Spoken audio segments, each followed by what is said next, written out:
battre évidemment. Et derrière, qu'est-ce qu'il va y avoir? Un penalty. Un penalty. Penalty parce qu'il y a une faute de main. Alors là, c'était un petit peu confus. La faute de main, première sensation dans cette 17e journée. Aïssata Traoré, le pied droit, c'est parti. Aïssata Traoré s'est arrêté.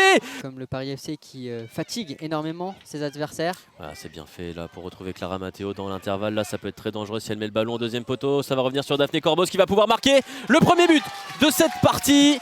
Les joueuses du Paris FC qui débloquent la marque et c'est mérité sur ce qu'elle faisait depuis 5 minutes.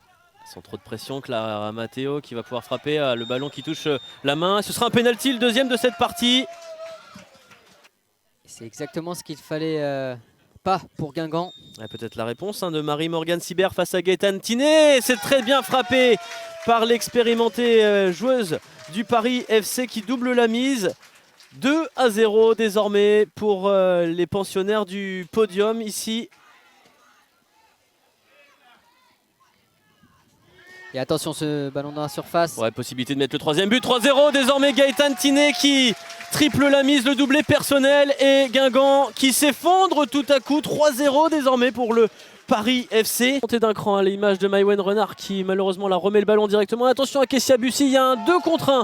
Si elle est la première sur le ballon et on peut lui faire confiance, elle le sera. Peut-être le 4-0 qui va se présenter pour le Paris FC qui le marque. Ce 4e but est sorti du banc. Kessia Bussy qui réussit le geste juste. Et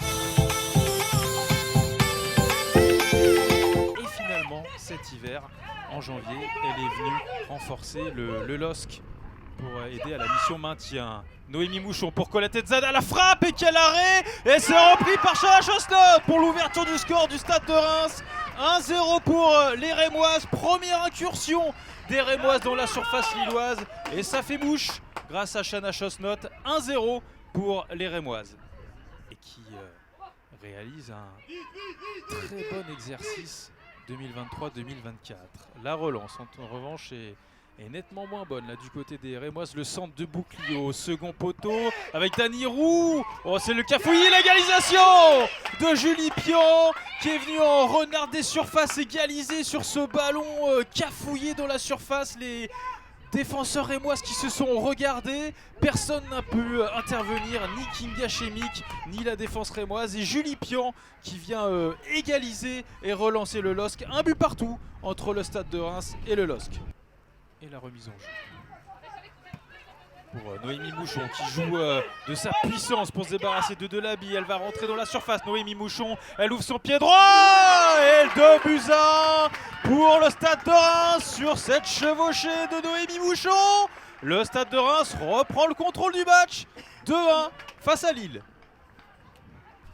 Tente de trouver une ouverture de passe. Elle se fait contrer par l'activité et le pressing d'Anaëlle Le Moguedec. Attention, l'accélération de Chana Chosnot qui va rentrer dans la surface. Le centre au 6 mètres, le doublé de Noémie Mouchon pour le 3e but rémois. 3-1 pour les champenoises face au LOSC.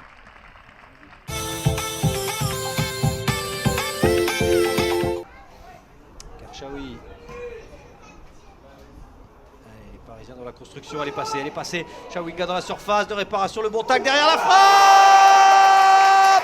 Et là voilà, le premier but de ce match, signé Grace Grillon pour le Paris Saint-Germain. Et Karchaoui qui se sert encore de la vitesse de Chawinga qui va être servie. Elle va rentrer dans cette surface de réparation, se mettre sur son pied droit derrière Marie-Antoinette Katoto. Et la deuxième but pour le Paris Saint-Germain, signé Marie-Antoinette Katoto. Ça va trop vite François, Chawinga c'est un poison, on le sait. Ça doit faire du bien aux têtes tout simplement. Il suffit de dire ça pour voir ce ballon perdu. Gronen à la récupération. Gronen avec Chawinga, il n'y a pas de hors-jeu. Il n'y a pas de hors-jeu pour la Malawis qui va rentrer dans la surface de réparation. Chawinga pour trouver Grace Gayoro. Et le 3e but du Paris Saint-Germain avec Gayoro qui s'offre un doublé et qui s'offre son 10e but de la saison. Passeuse de ce championnat, elle l'a encore prouvé avec sa 9e passe décisive de la saison. Attention, Chawinga, là, elle va faire la différence en vitesse, elle va rentrer dans la surface de réparation. Chawinga et la conclusion, la voilà. meilleure buteuse du championnat de Denis Arkema qui vient marquer son 14e but de la saison. Soulier mérite les applaudissements cet après-midi. Attention, attention à ce ballon dans la surface de réparation. Le Guy, encore une fois la frappe sortie en dedans. Et le 5e but pour le Paris Saint-Germain. Signé de l'entrante Jeanne Le Guy. Le 5e but pour le Paris Saint-Germain. Cette frappe de Léa Declercq qui va aller dans la lucarne de Justine Leron. Quel coup franc pour ouvrir ici le score. Cette frappe de la Dijonnaise qui est allée... Oh, la bonne déviation, elle n'est pas en position de hors-jeu. Et attention à cet éventuel deuxième but. Il est là en direct sous nos yeux. Ce but de Jelinka, il me semble, qu'il a